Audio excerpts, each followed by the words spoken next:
Welcome back to the Daily Crypto Deep Dive. Today, we need to talk about the crypto market crash properly, because this is no longer just another red day. Bitcoin has broken below $70,000. February's $60,000 low is now back in the conversation. ETF outflows are accelerating.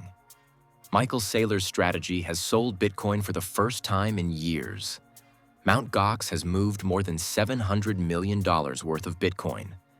Cardano has broken major support. And across the market, traders are now asking the question that matters more than anything else. Is this the bottom? Or is this the start of another leg lower? And today, we are going to stick our neck out a little bit. At the end of this episode, we are going to give you our honest take on whether this is the bottom, whether we are buying, what we would avoid, and what needs to happen before we can say the crypto market has properly turned. Because right now, anyone can say the market looks bad. That is obvious. The harder question is whether this is the moment to be scared, or whether this is the moment to be brave. So let's start with Bitcoin. Bitcoin has now fallen into the high $60,000. And that matters because this is not just a random price zone. This is where the whole recovery from the February low starts to get questioned. Back in February, Bitcoin crashed towards $60,000 in a violent panic move. That was a fast liquidation event. This latest move feels different. It is more of a slow bleed. Bitcoin keeps trying to stabilize, but buyers are not stepping in with enough force. Every bounce looks weak. Every support level gets tested again. And that type of price action can wear people down mentally. A fast crash creates fear. A slow grind creates doubt. And doubt is now the dominant emotion in the market. CoinDesk described February's $60,000 low as being back in play, and that is the key psychological point. Once the market starts talking about a previous low again, liquidity often gets pulled toward it. Traders begin placing orders around that level. Bears begin targeting it. Bulls begin asking whether they should wait for it. And suddenly, the price zone becomes a magnet. That does not mean Bitcoin must go straight to $60,000. But it does mean the market is now pricing in that possibility. The first major level to watch is the $65,000 to $68,000 area. If Bitcoin can defend that zone and reclaim $70,000 quickly, this could still turn into a nasty shakeout rather than a full breakdown. But if Bitcoin keeps bleeding and fails to recover $70,000, then the $63,000 to $60,000 zone becomes much more realistic. That is where this gets serious. Because the market does not just need a bounce, it needs a strong bounce. A weak bounce from here would not be enough. A little move from $67,000 to $70,000 would not prove anything. Bitcoin needs to reclaim lost support, hold it, and show that buyers are willing to defend the market again. Right now, that has not happened. Now let's talk about the biggest pressure point in the market, Bitcoin ETF outflows. This is one of the most important parts of the whole crash. The US spot Bitcoin ETFs were supposed to be one of the great pillars of the Bitcoin bull case. The idea was that once Wall Street had access, Bitcoin would benefit from a constant stream of institutional demand. Pension money, advisor money, family office money, fund allocation money. All of it would slowly move into Bitcoin through regulated products. And for a while, that story worked. But right now, the flow has gone into reverse. Bitcoin ETFs have seen an 11-session outflow streak worth roughly $3.45 billion. The latest session alone saw hundreds of millions of dollars leave the funds. That is not something we can just brush aside. When ETFs are buying, they cushion dips. When ETFs are selling, they make every support level more vulnerable. That is what we are seeing now. The long-term ETF story is not dead. We need to be very clear about that. Bitcoin ETFs are still one of the most successful ETF launches in history. They have still pulled in enormous money since launch. And a few billion in outflows does not wipe out the whole adoption thesis.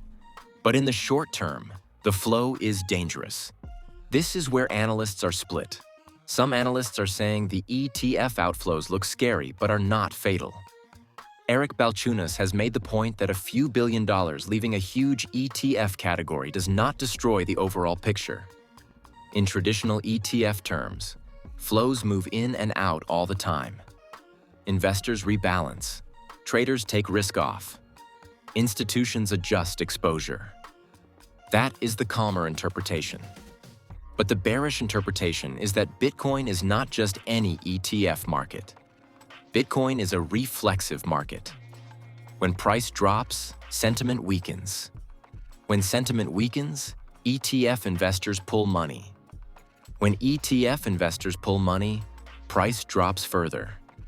And when price drops further, more people panic. That loop can feed on itself. So our view is this: the ETF thesis is not broken, but the ETF flow has turned into a headwind. And until that changes, Bitcoin is going to struggle to find a clean bottom. Now let's move to Michael Saylor and Strategy, because this story is small in numbers but huge in psychology. Strategy sold 32 Bitcoin for around $2.5 million to help fund preferred stock distributions. On paper, that is tiny. Strategy still holds more than 843,700 Bitcoin. The sale represents less than 0.004% of its Bitcoin stack. So in pure financial terms, it is almost meaningless. But markets do not just trade on financial terms. They trade on narratives. And the strategy narrative has always been simple: never sell. Michael Saylor became the ultimate symbol of corporate Bitcoin conviction.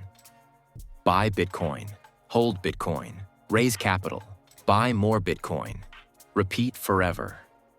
That was the machine. That was the story. That was the reason so many people treated Strategy almost like a leveraged Bitcoin religion. So when Strategy sells even a tiny amount, the market does not react to the 32 Bitcoin. It reacts to the broken pattern. That is why this story hits sentiment harder than the numbers justify. The real question is not, can 32 Bitcoin crash the market? Obviously, it cannot. The real question is, has the Strategy model entered a different phase? Because if Bitcoin treasury companies are no longer just permanent buyers, but also potential sellers when they need to fund obligations, that changes the way the market looks at them. It means Bitcoin holdings are not just untouchable reserves. They are also potential liquidity. That is a massive psychological shift. Now, several analysts have said the sale is economically immaterial. That is fair. Selling 32 Bitcoin out of more than 843,000 is nothing in practical terms. But other analysts are pointing out that the action itself matters because it shows Strategy is willing to use Bitcoin to support its financial structure when needed. That is the uncomfortable part. And this is where the market starts asking a deeper question. Are Bitcoin treasury companies still pure accumulation vehicles? Or are they now capital structure vehicles? That difference matters. A pure accumulation vehicle buys and holds no matter what. A capital structure vehicle manages obligations, dividends, debt, investor expectations, and liquidity. If the market starts seeing Strategy more as the second one, then the premium changes, the mood changes, the risk changes, and that is what traders are trying to price in. Now, Tom Lee has taken the more bullish side of this debate. He has described the panic around Strategy's small Bitcoin sale and the ETF outflows as classic bottom behavior. And honestly, there is logic to that. Markets do not bottom when everyone feels comfortable. They bottom when people are scared. They bottom when strong narratives are being attacked. They bottom when institutions are pulling back. They bottom when headlines sound awful. They bottom when people who were previously confident start saying, maybe this time is different.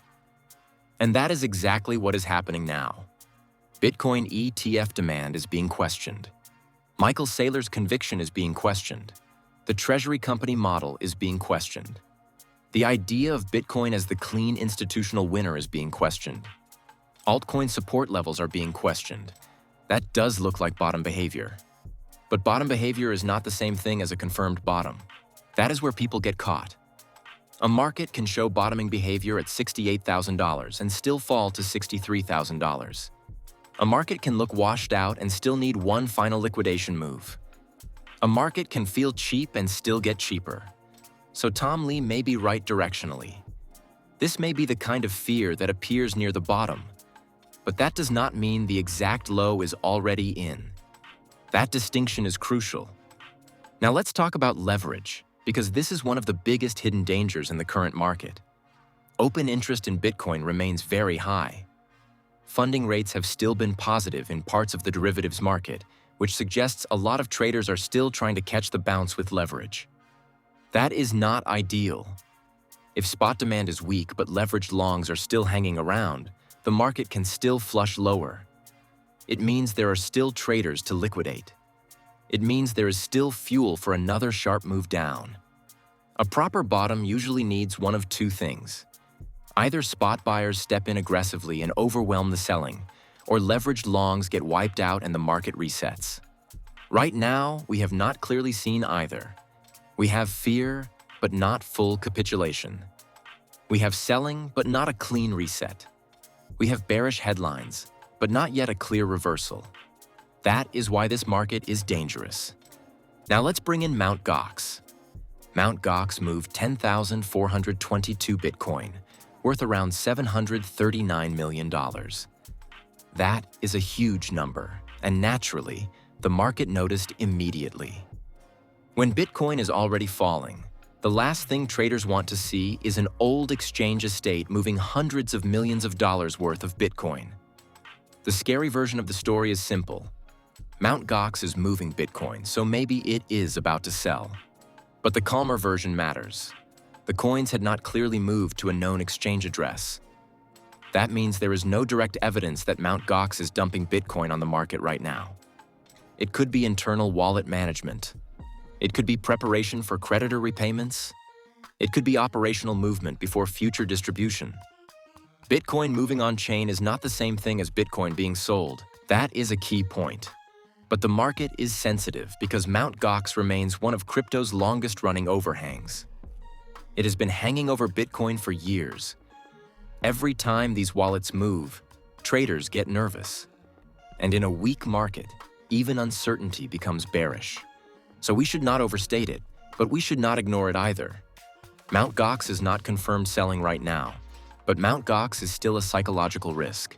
And when the market is already fragile, psychological risks can move price. Now let's look at Cardano, because this is where the altcoin weakness becomes very clear. Cardano has broken below a major support zone around $0.247 and has been trading closer to the $0.22 area. The next key level is 20 cents. That is a big test. If Cardano can defend 20 cents and reclaim the broken support zone, bulls can still argue this was a breakdown trap. But if 20 cents fails decisively, then the chart opens up to much lower levels. Analyst Ali Martinez has warned that if Cardano loses its long-term structure, deeper macro accumulation levels could come into focus. That is not a guarantee. It is not a prediction that Cardano has to collapse, but it shows how dangerous the breakdown is. Cardano is not just being dragged down by Bitcoin, it also has its own internal pressure. The Cardano Summit 2026 was canceled after a treasury proposal failed to secure approval. There has also been debate around governance, funding, and development priorities. That adds another layer of uncertainty at exactly the wrong time. So Cardano bulls need more than hope here. They need a reclaim, they need volume, they need proof that buyers still care. And if they do not get that, Cardano may continue to underperform.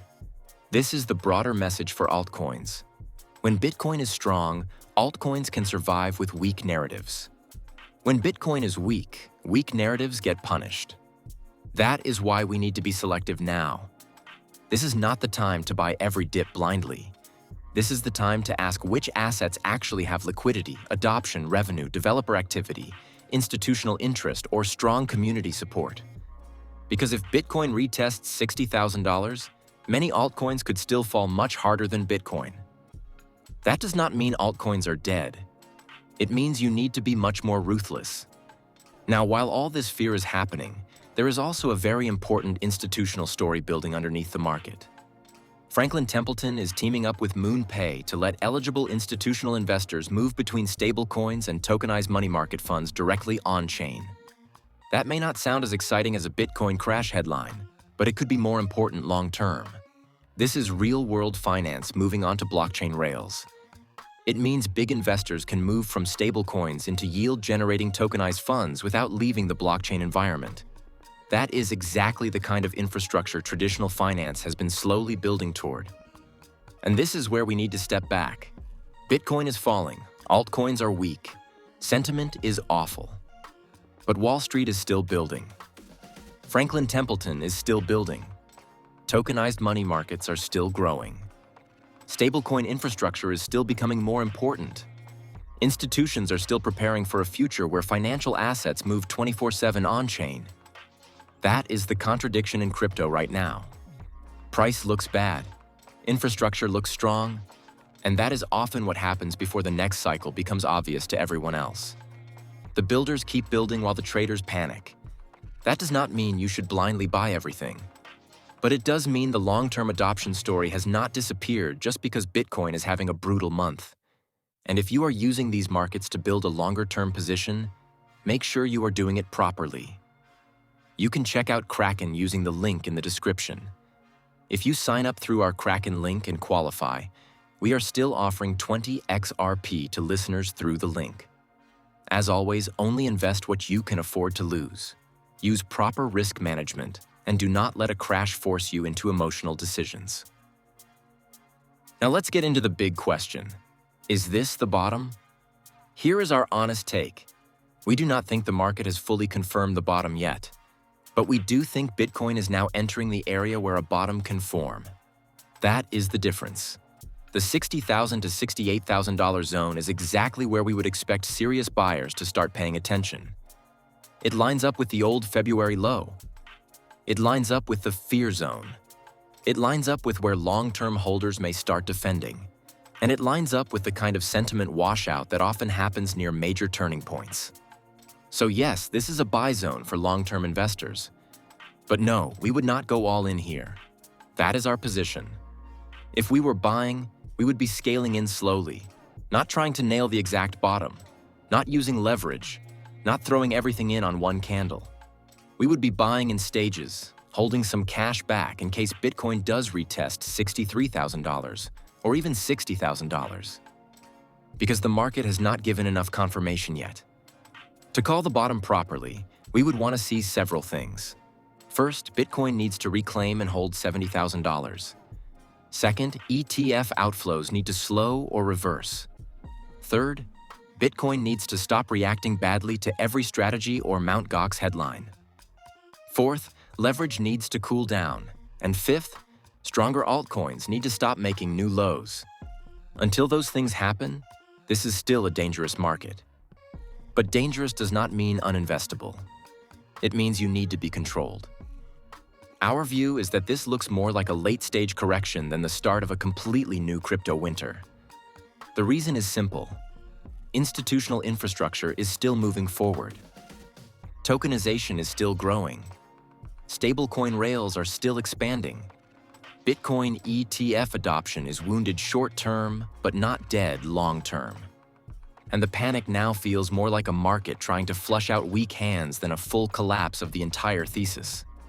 But we have to be honest.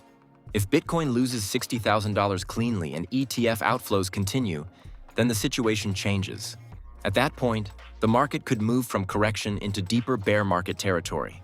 So the next few days are critical. If Bitcoin holds the $60,000 to $68,000 zone and reclaims $70,000, we think this could be the bottoming phase. If Bitcoin loses $60,000 with force, we think the market has another painful leg lower. That is the line in the sand. So are we buying? Our answer is yes, but carefully. We would buy Bitcoin in stages in this zone. We would be more selective with Ethereum and Solana. We would not chase weak altcoins just because they are down. We would avoid leverage completely. And we would keep dry powder ready in case the market gives one final ugly flush. Because if this is the bottom, you do not need to catch the exact low to win. You just need to avoid panicking out of good assets at the worst possible moment. And if this is not the bottom, you need enough cash and discipline to survive the next leg down. That is the balance. Today's market is scary, but it is also important. Bitcoin is testing whether the institutional bull case still has strength. Strategy is testing whether the corporate Bitcoin treasury model still commands confidence. ETF outflows are testing whether Wall Street is committed or just trading momentum.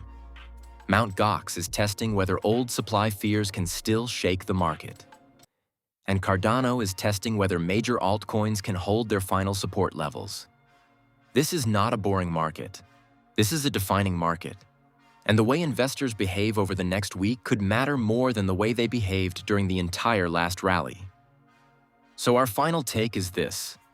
We think Bitcoin is close to a bottoming area, but we are not ready to say the bottom is definitely in. We would be buying slowly, not aggressively. We would focus on quality, not desperation. We would ignore panic headlines unless coins actually hit exchanges. We would watch ETF flows closely. And we would treat $60,000 as the major line in the sand. If Bitcoin holds above that zone and reclaims $70,000, the next rally could catch a lot of people off guard. But if $60,000 breaks cleanly, then this market has more pain to come. That is the honest view. Not blind bullishness, not panic, just disciplined positioning.